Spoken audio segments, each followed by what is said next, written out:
Gua percaya bahwa kita sebagai seorang manusia itu bisa merubah yang namanya takdir.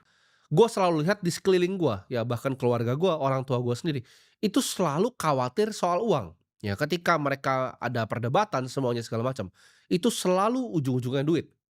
Dan di usia yang sangat muda, waktu itu gue 15 tahun, gue berjanji ke diri gue sendiri dan Tuhan yang di atas, bahwa kalau gue bisa menyelesaikan masalah uang ini, satu ya janji gue adalah gue nggak pengen uang itu jadi masalah lagi di hidup gue. Itu gue tulis di buku gue di paling depan.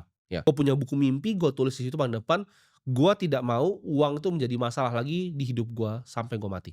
Kedua, janji gue kepada Tuhan yang di atas adalah ketika gue sudah capai titik itu, ketika gue sudah bebas secara finansial, gue akan bebasin sebanyak-banyaknya, gue akan bantu sebanyak-banyaknya manusia untuk bisa ikut bebas dari jeratan finansial. Dan di situ gue bilang gitu, gue berjanji, gue mendingan mati dibanding gue stop untuk mencoba. Dan jadi kaya itu selalu datang ke mereka yang berani untuk ngambil resiko.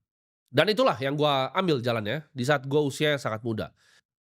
Gue berani untuk mengambil resiko dari uang hasil jokinya gue pakai untuk jadi pomade. Sementara itu gue pelajarin gitu, seluk-beluknya pasar modal tuh seperti apa. Apa yang bisa saya kontrol, yang saya bisa kerjakan hari ini, supaya hidup saya di masa depan bisa jadi manusia yang lebih baik. Apapun gue kerjain deh, asal lu bisa kasih gue uang, lu mau ngejoki game, mau lu jualan sedotan, gue nggak punya gengsi. Mau jualan minyak rambut, gue nggak ada gengsi, gitu. Gue harus inovasi lagi, apalagi nih yang harus dijual. Dari awal gue jualan udah macem-macem gitu. Ketika gue udah mulai besar ya, modalnya gue mulai gulung puluhan juta, saya sampai udah ratusan juta, masuk ke Indonesia, mulai dikerjain gitu kan, karena gua impor waktu itu. Ada beberapa instansi yang datengin gua sampai ke rumah. Semua itu gua lewati, itu di usia yang sangat muda, itu anak 15, 16 tahun. Dan semua hasil keuntungannya ya, kalau orang lain, mereka akan santai gitu, mereka akan santai, mereka akan belanja, gua enggak, ya. Hasil keuntungan yang gua dapat dari gua berdagang, semuanya gua taruh di pasar modal. Gua percaya ya, dalam hati gua, bahwa generasi kalian ini, generasi muda Indonesia ini, akan jadi generasi yang mengubah negara ini, ya. Yang akan mengubah negara ini jadi negara yang maju. Percayalah, setiap tetes keringat kalian hari ini, itu adalah kemenangan untuk esok hari.